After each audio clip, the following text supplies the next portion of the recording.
Ассаламу алейкум, добрый вечер, дорогие друзья. Это программа «Отражение» на телеканале «Войнах». И заместитель директора Департамента национальной политики и внешних связей Министерства Чеченской Республики по национальной политике, внешним связям, печати и информации Имран Тимур-Султанов.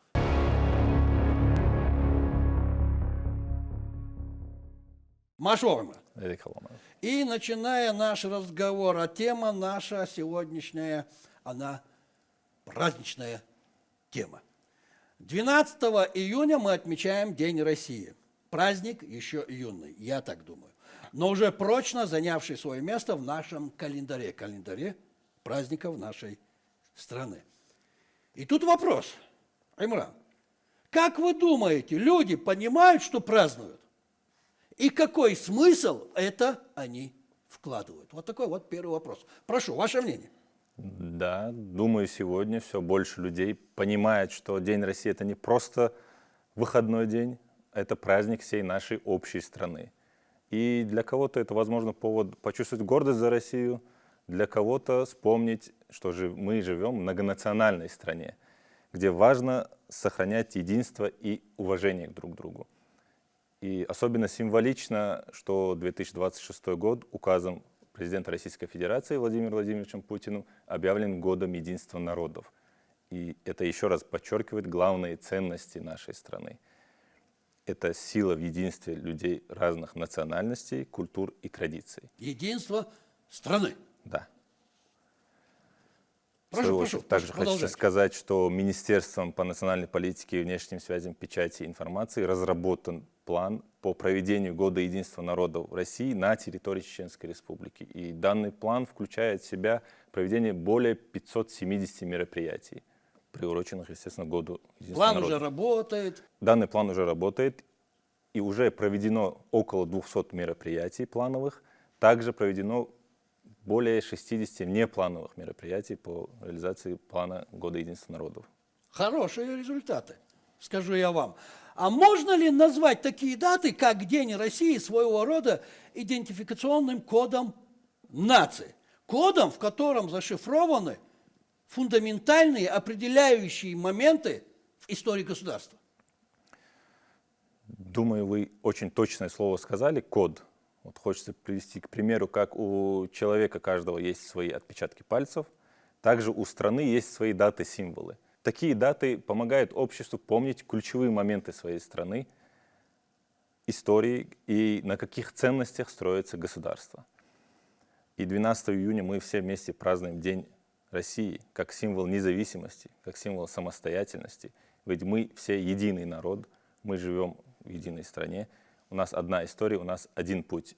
И это можно сказать, что это наш общий код. Одна история. Один народ, одна история, один путь. Наш национальный код. А вы умеете говорить. И это мне нравится. И все же, смотрите, 12 июня 1990 года была принята Декларация о государственном суверенитете России. Как в наше время оценивается значение этого, я бы сказал, эпохального события? Опять же, ваше мнение, Имран? Конечно, существует очень много различных, в том числе спорных мнений по этому поводу. Но если говорить проще, тогда Россия решила пойти своей дорогой, так скажем. И это был поворотный момент в истории. Мы перестали быть тогда частью СССР. И сейчас мы понимаем, что без того решения не было бы современной России со своим флагом, со своей историей и с правом защищать свои земли. С тех пор Российская Федерация прошла огромный путь. И многие считают именно принятие декларации в 1990 году переломным моментом ее истории. Начало, я бы сказал, новой истории. Новой истории Можно России, так сказать? Да, новой России.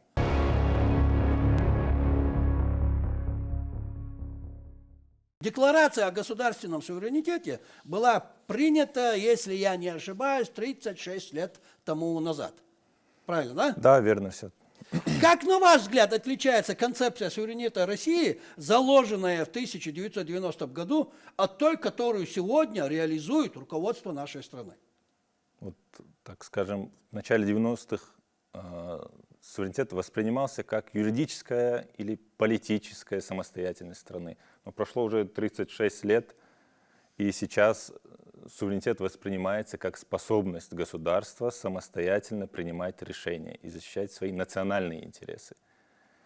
Сегодня, особенно сегодня, к 2026 году, суверенитет России стал реальным и крепким.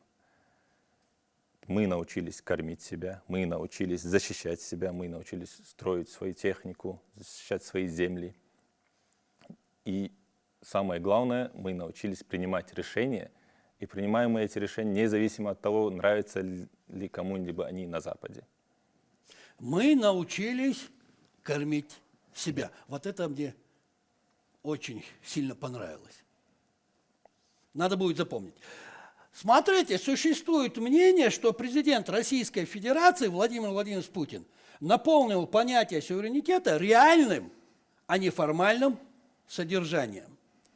Способствовали, тут у меня такой вопрос, способствовали приоритет национального права над международным и участие в ключевых международных альянсах укреплению независимости России по отношению к странам, скажем так, Большой Семерки?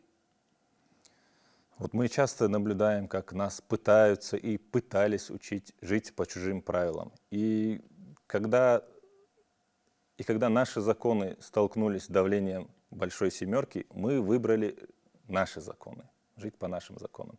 И это совсем не значит, что мы против всех. В современном мире независимость государства определяется не только военной силой, а способностью ставить свой курс в экономике, политике, дипломатии и, естественно, в вопросах безопасности страны.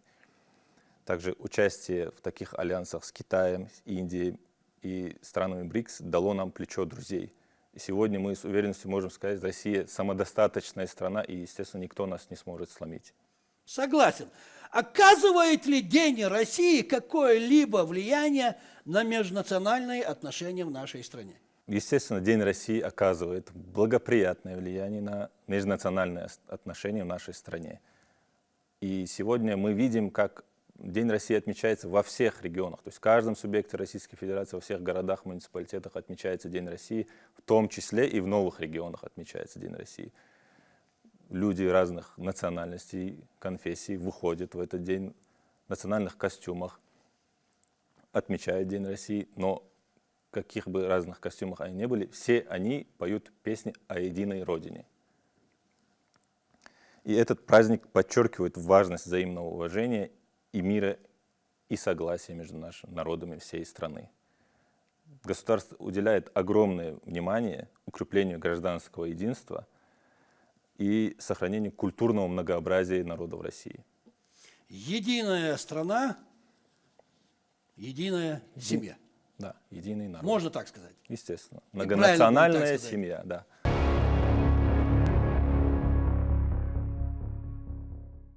Ныне День России отмечают, как вы сказали, и новые регионы в составе нашей страны. Донбасс, а также Херсонская и Запорожская области. Вопрос интеграции этих территорий звучит практически всегда. Вы, наверное, знаете об этом лучше меня. И тут хочу спросить, при соблюдении каких условий можно утверждать, что этот процесс завершен полностью? Сегодня Россия активно работает над восстановлением и развитием новых регионов. Проведена огромная работа, и сейчас она продолжается, проводится. Мы восстанавливаем, в том числе строим новые объекты жилого фонда, нежилого фонда. Также строятся объекты здравоохранения, образования, физкультуры, культуры, объекты культуры.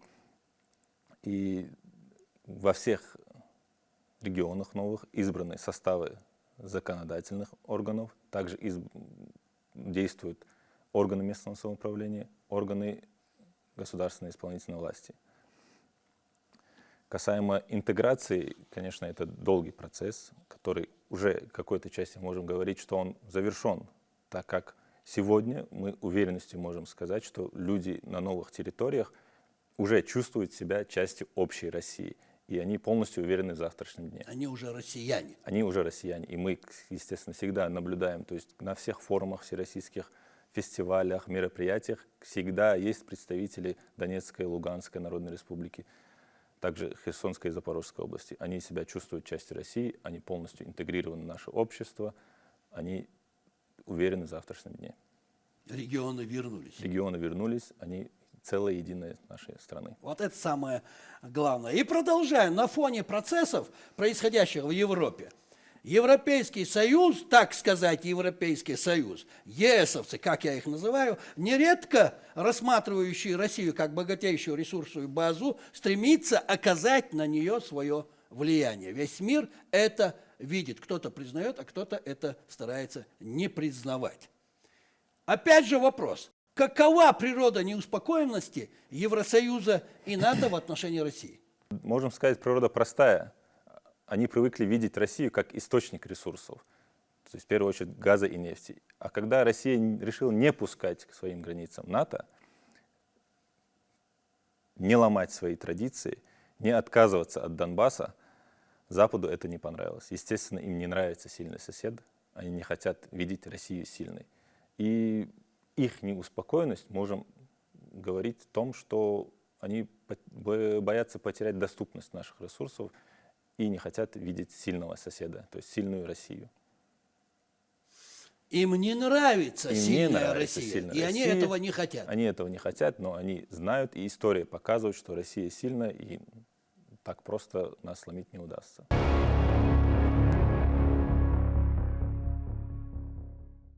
Некоторые политологи полагают, что украинский конфликт имеет множество причин. Однако среди них первостепенной является геополитическое стремление не допустить усиления лидерства России в Европе, о чем мы с вами говорим.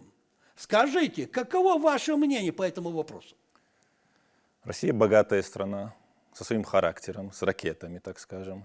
И Россия решила не допускать НАТО к своим границам, как мы уже и говорили.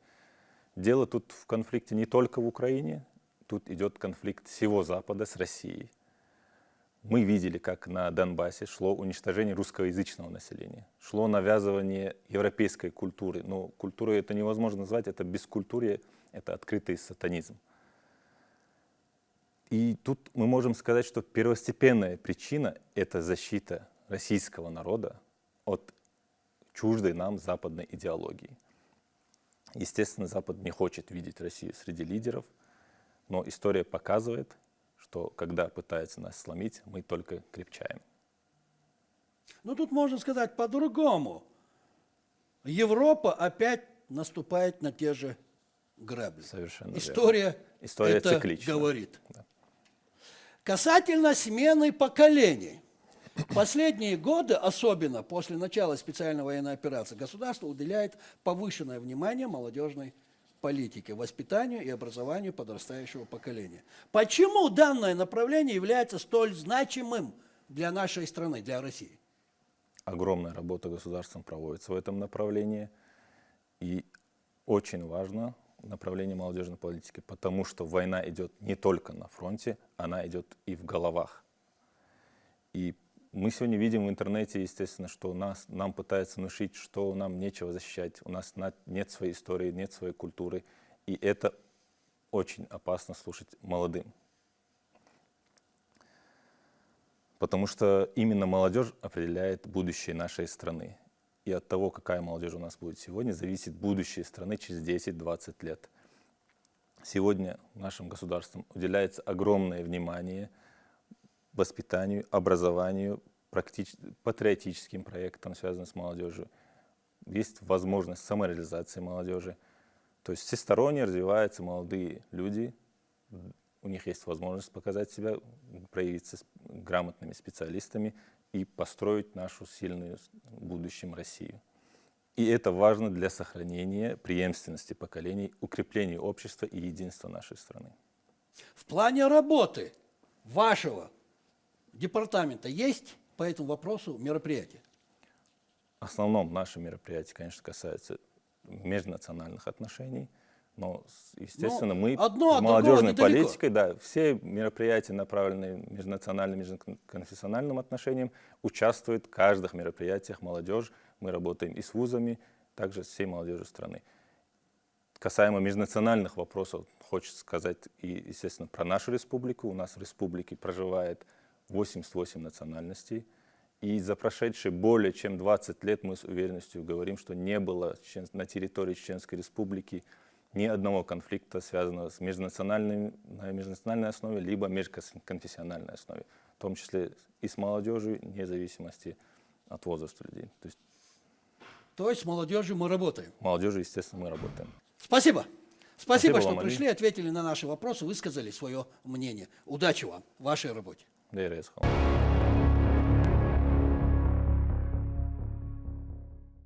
А на сегодня это все, дорогие друзья. Это была программа «Отражение» на телеканале «Войнах». И заместитель директора Департамента национальной политики и внешних связей Министерства Чеченской Республики по национальной политике и внешним связям, печати и информации Имран Тимур-Султанов. И напоследок, дорогие друзья, не забывайте, не бывает плохого отражения у времен и народов. Плохое отражение бывает у людей.